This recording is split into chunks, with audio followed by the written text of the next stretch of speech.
said after Monday night's game that you would speak to Ross Barkley. What's been said and how's he reacted? No, if you play a match and you analyze the match, and of course there was a reason to change Ross in half time because he did not play well. He did not.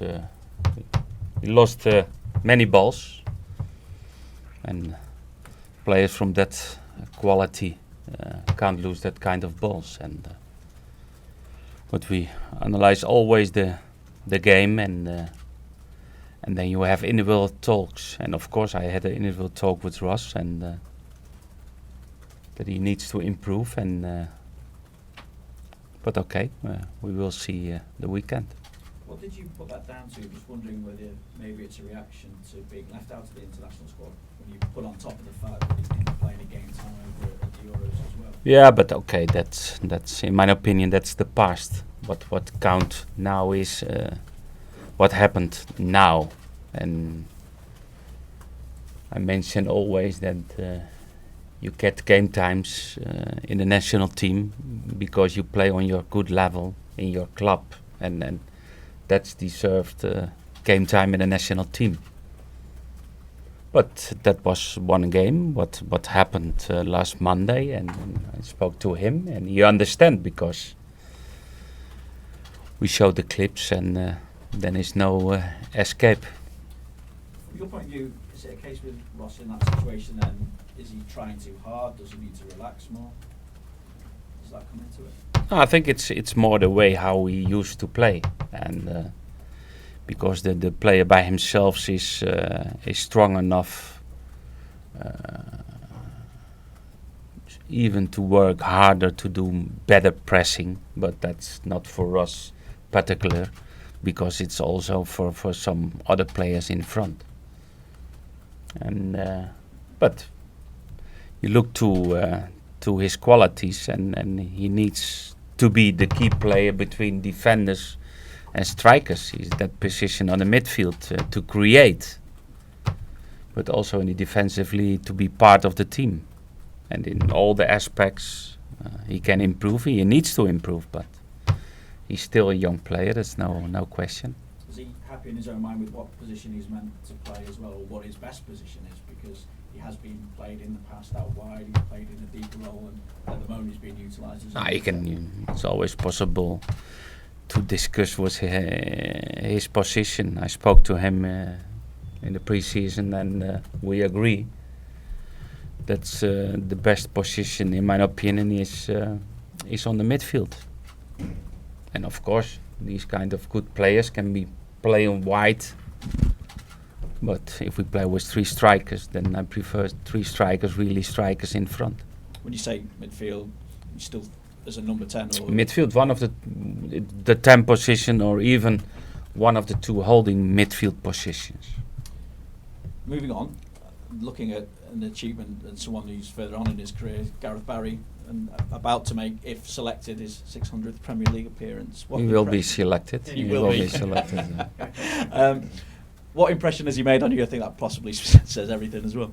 Okay, it's amazing. I think it's the third player after Giggs and Frank Lampard, 600 games. It's amazing, and I think it's 19 seasons in a row. That's fantastic. But still, he is an important player for us, and because he's a clever player, and clever players, still on his age, with all the respect, can be important for the team. But okay, you have to minimize a little bit the training's intensity in the whole week to keep the player fit to play, and I'm happy, very happy that he still is part of the Everton team. So what thought has been given to extending his contract beyond this season? We will speak about that, not today, not next week, but of course, if he's still that player, what we need, then okay, we will start talking about next season. But This season you conceded just 2 in 5. At the same point last season Everton had conceded 7, and you look at the last 5 Premier League games of last season, Everton conceded 11 in that time. What are you doing differently? I don't know, because I don't know what they did last year. I can't compare. But you've had to come in and assess what needs to be done to. Now, first of all, and I mentioned that several times, that we need to improve, and the intensity in training is higher than it was. Because I still believe that how you train, how you play. And of course we put attention to the set plays, because they conceded too much goals out of set plays defensively. And still I believe in you build a house, you start down and you don't start up. And more responsibility to the strikers, to the midfield players, to help and to support the defenders. And defending starts in front and don't start at the back. And it's a whole team performance. And I think with the signings defensively, what we made with Ashley, also the energy of Ghana on the midfield is a big help for the team. Farhad Mashir's been quoted as saying how pleased he is with the start of the season, and you spoke about the aims and aiming for Europe. Specifically, are you thinking that top 4 is possible? No, but why after the win last Monday I need to change from fight for European football and now we need to fight for Champions League? I don't know. I think that's not realistic. I think it's a big ambition what we have, and what I mentioned in the press, that I think really that we can fight for Europe, but we need to continue. And this Saturday is the next one, and we need to prepare for that. Is this game, Ronald, against Middlesbrough, against a promoted side? You've started so well. Is it one of those that's a bit dangerous for your team, perhaps, that the fans will expect you to win it? No, it can be dangerous if the player is not preparing the game or is sloppy in the start of the game. Then it can be dangerous. But we know we need to play our level to win the game. And Middlesbrough is also starting very positively the season, and it's a well-organized team with some good individual players, qualities, strong, physically strong, and it's a new one, and we have to put the best what we can put on the pitch. Romelu Lukaku back in the goals. How much of a boost is that when your frontline striker finds the net again? Yeah, it's always a boost, because we know about strikers. They live from scoring, and of course, maybe they will mention if the team is winning, then I'm happy. And Lukaku is always a scoring player, but we need to support the boy to give him the chances to score. And I think the offensive side of the team last Monday was great already in a few moments in the first half, but much better in the second half. And then one of his qualities is to score the goals, because he's one of the best. Has it surprised you at all, Ronald, how quickly the squad has taken to the new instructions, the new way of playing that you're asking them to do? No, we spoke about the fitness of the players. I think we are improving the way how we like to press, the way how we like to be compact when we don't have the ball. That's good. The boys are working very hard to get the best out themselves, but also about the whole team together. And it really is very good understanding. But everybody's happy, but it's football.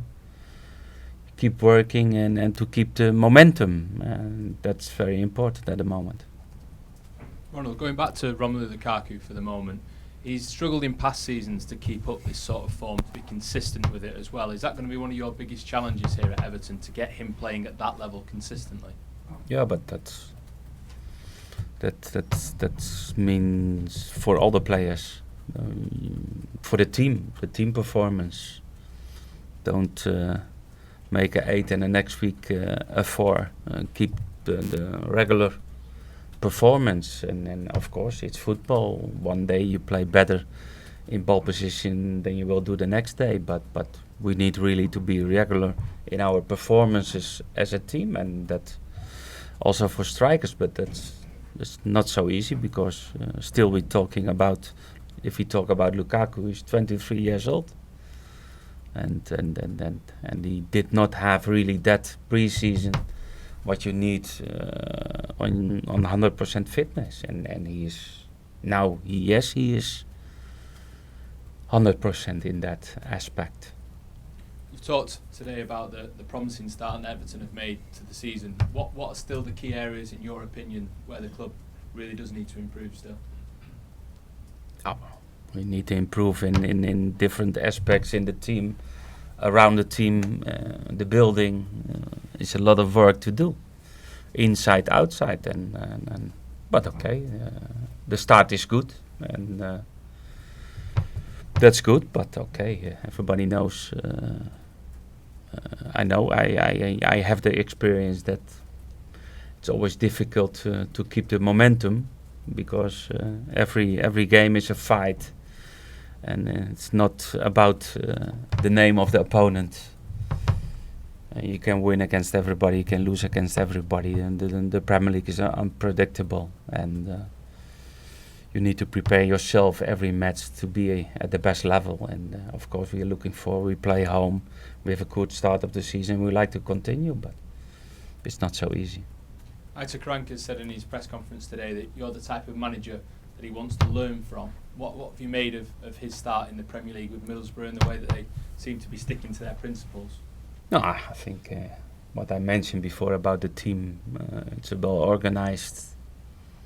I think they have a good start in the season, and it's a manager who had a lot of experience. He was the assistant coach of some, maybe some of the best managers in Europe, and he was a defender. I think that's maybe the same what we have together. That defenders may be a little bit different than strikers as managers, and because normally defenders are a little bit more worried about the whole team organization than strikers can be, and maybe that's the reason why he has a good start in the season. Might we see Enner Valencia for his debut on Saturday? Are there any fresh injuries in the squad as well? Yes, that's possible. Of course, Enner was not involved in the squad for last Monday, because he arrived late, and he played twice, 90 minutes for Ecuador, and it's okay. Normally he will be part of the squad for this Saturday, and no other injuries. The same number of players available for the weekend. Does that mean that Gibson and Cleverley are still missing that? Cleverley is not. He was already available, but he fell out of the 18 last Monday. But Gibson is out, McCarthy is out, and the long-term injuries. Okay, guys, thank you. Thank you. Okay, thank you. Switch off cameras, please.